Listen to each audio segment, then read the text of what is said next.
Bien, vamos a un vídeo con un emisor común en forma de parámetro híbrido. Entonces, un emisor común es un transistor, o sea, un cuasi emisor común es un transistor que tiene una resistencia en el emisor. Tengo el emisor, tengo el colector, tengo la base.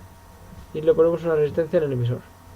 ¿Qué pasa con esta resistencia de emisor? Que después de la resistencia está la masa. Entonces la tensión,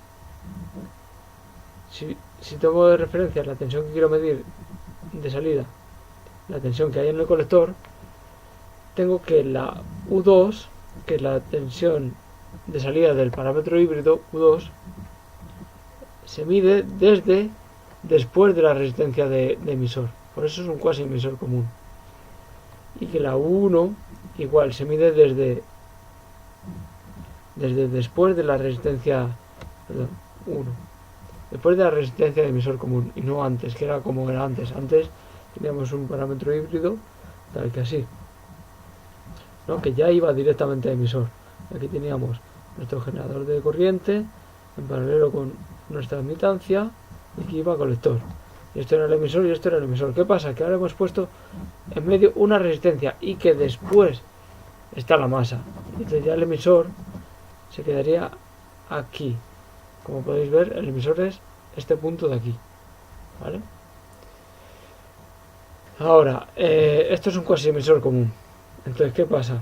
Que por ejemplo ponemos aquí una resistencia de carga RL y va a la masa.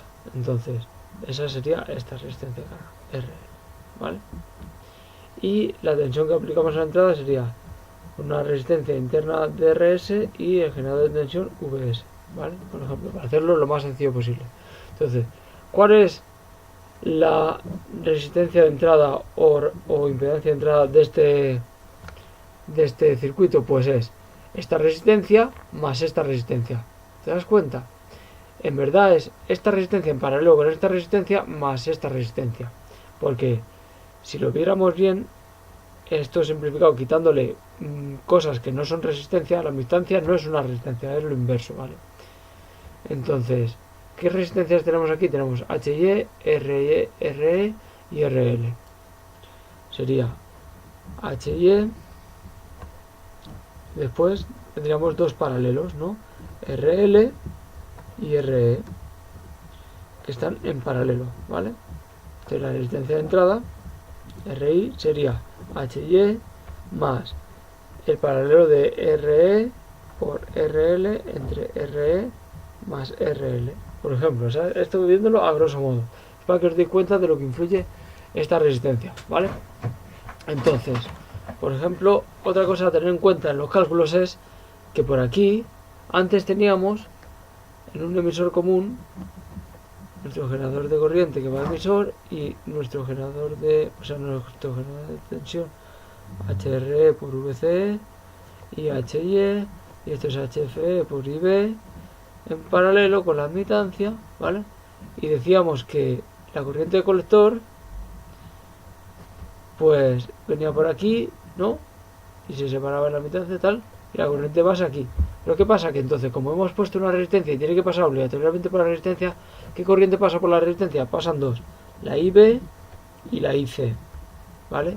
Entonces, ¿qué caída de tensión hay en la RE? En la RE, la caída de tensión en la resistencia de emisor es igual a IB más IC, ¿vale?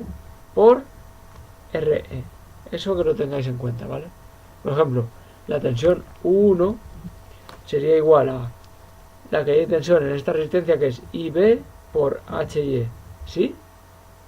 Más la tensión del parámetro híbrido HRE por VCE, ¿vale? Que en este caso VCE sería más bien la U2, ¿vale? Y más la caída de tensión en esta resistencia, que es IB más IC por RE, ¿de acuerdo? Y nada, igual la U2 sería algo parecido, pero la U2 hemos dicho que siempre va a ser menos IC que es igual a la intensidad de carga por la RL, ¿no? U2 es igual a menos IC por RL. Entonces en eso todavía no tenemos ningún problema, ¿vale? No influye la RE.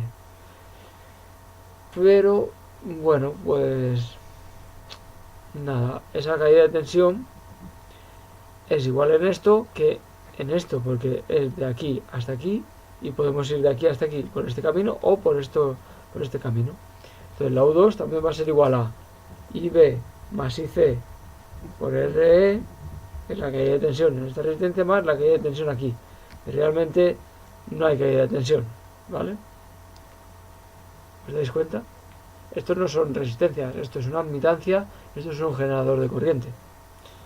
Bueno, y cosas como esa. ¿Qué más?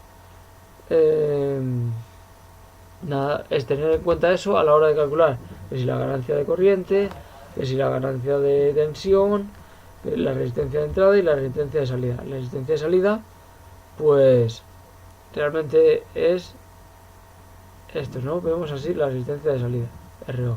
¿Cuál va a ser? Va a ser esto en paralelo con esto. Entonces la resistencia out sería igual a HY por RE entre HY más RE, ¿vale? Aunque os aconsejo que esto os lo explique Alfaro bastante bien, pero esto es una introducción a los parámetros híbridos con quasi emisor.